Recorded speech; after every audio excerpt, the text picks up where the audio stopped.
What did you see about the Giants offense? Um, got a lot of weapons. You got a good receiving core. Signed Galladay, got Shepard, got Ingram at the tight end. I mean, obviously, Daniel Jones been doing a good job, in his first couple years. Extremely talented, can make every throw on the field. Not sure if Barkley a player, but I mean, obviously, we all know, the 30 years, carrying the ball in out of the backfield. But they're a talented group.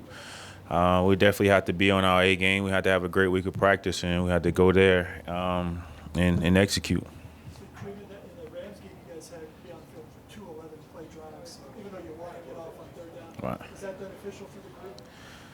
Yeah, it is. Obviously, for us to get that practice time. I mean, obviously in game time situations, but obviously it's still preseason. But to get out there to get acclimated, to communicate, run around a little bit, tackle. But like you said, obviously we want to get off the field, but it's still good to kind of have those long drives, in preseason. Hopefully, and once the season comes around, definitely want to get off the field. But it's always good to get back out there, get acclimated, talk through some things defensively, communicate, and just to run around and to tackle. Kareem, you're saying that his goal for games is 2 takeaways, kind of minimum. That would match what his Bears team did, that last Bears team. Justin Simmons has talked about the importance of takeaways. Why does this group feel different in terms of the ability to produce takeaways, something that's kind of been a lingering concern? I mean, for me, it's just all about what we've been doing all camp. I think we had a group of guys that can definitely get it done, across the board. Start with the front, the linebackers, and then our back end. So, I mean, we definitely want to go out and force 2 turnovers, create more opportunities for our offense. But I think we have a group of guys that can go out and get it done. Kareem, what are some things that you've learned about Teddy that maybe you didn't know before he arrived? Maybe his competitiveness, things he does on the field. Just his leadership, day in and day out. Seeing him out on the field, the way he commands things, way he kind of communicate with the guys after the plays and things like that. Obviously, just seeing him from afar, just seeing what he's been able to accomplish and, the way he's played throughout his career. But to actually be here with him on a day-to-day basis, just kind of talking to him throughout the building and seeing him on the field, his leadership definitely sticks out to me. And I think, that's a great asset to have, obviously for a quarterback. But to be able to communicate with the young guys, kind of get them in spots that, or just kind of communicate in ways that they may not have, can understand things, but, to break it down to them and tell them, I want you here, in certain situations. But just being able to see his leadership, just around the building and on the field, is something that obviously I wouldn't, have known before now. Kareem, you were 12 or 13 when 9/11 happened. What do you remember about it? And maybe talking with your parents, your mom being a teacher, and that kind of thing. Just remember being in school, and obviously from when it happened, and kind of going back. I think I was actually out at PE or something like that, if I can remember.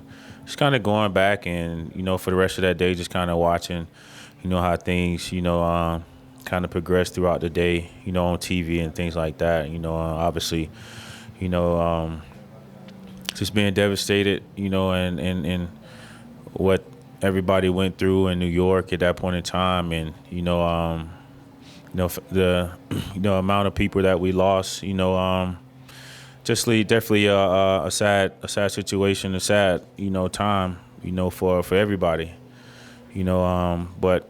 I know us going to New York is definitely a big deal, and being there. I think it's the 20th anniversary, so just to be there and to put some smiles on people's faces with football being back, give them reason to cheer. Obviously, they'll be cheering for the Giants, but I'm sure we'll have our fair share of fans in the stands. But football is a sport that brings everybody together, so I'll be looking forward to that. And just like I said, just putting smiles on faces. Kareem, what does it mean to be sorry? What does it mean to be named a team captain? Means a lot, to be voted, captain by, my peers, obviously for me coming in and, just want to, be the same guy every day, come in, work hard, put my best foot forward, be a piece to the puzzle to help this team be successful. And not only that, for me, it's all about, giving what knowledge I have to the younger guys, helping bring those guys along. And so to be, seen as a leader on this team by my peers definitely means a lot, and for me, it's all about coming in and every day having that energy about myself and being the same guy like I mentioned. So definitely grateful for that opportunity, and it means a lot. Kareem, did the pressure and kind of the stakes of playing in Alabama, did that help you adjust week one, first career regular season game? And do you think that can help Pat be ready? I think it can. In some situations, it's still totally different. Obviously you go from being in college and being one of the best players in the country to, coming and playing professional, and everybody on the field was, that guy at their school, or wherever they played at. So, you got older guys, got some younger guys, but I think it can help Pat. Pat's been doing some great things throughout camp, but at the same time, he's been handling things the way he's supposed to. I think with the collection of guys that we have in the back end, from older guys to younger guys, I think he'll be more than ready to go, on Sunday. Did you still have nerves in the first game? Yeah, definitely still nervous. But at the end of the day, just remembering it's still football. I've been playing football ever since I was, 5 years old. And he has to remember the same. It's still football. As long as he's coming out every day and he's, has maximum output, and he's studying and doing the things he has to do to be successful, he'll be just fine. Do you feel like you have a bigger threat forcing fumbles or getting interceptions?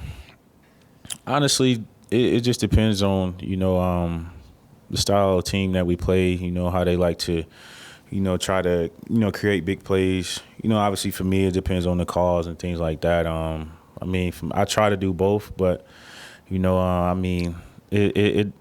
me, it don't really matter. As long as we can create turnovers, if it calls for me to come down and, lay a hit down and, force a fumble, or if I get a chance to get an interception, that's all fine too. So it don't really matter to me. How do you prepare for a guy like Barkley? One, knowing you don't even know if he's going to play on Sunday, but two, just the physicality of not being able to tackle in practice. It's hard, and especially being the first game out the gate, like you said, we're not tackling much throughout camp. You get obviously this year having a couple of preseason games to be able to go out and tackle a little bit, but it's hard, Barkley is a tremendous talent, obviously, he's capable of running the ball and out the backfield as well.